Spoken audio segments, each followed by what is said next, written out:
Ayan si Bilog. Log. Log. Nak. Tulog, mami? Tulog na.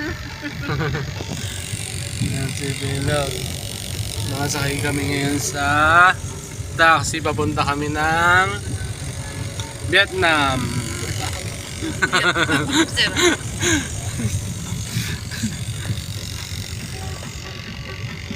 Nice, ang ganda. Gagayahin niya yan.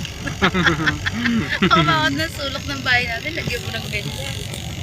The best.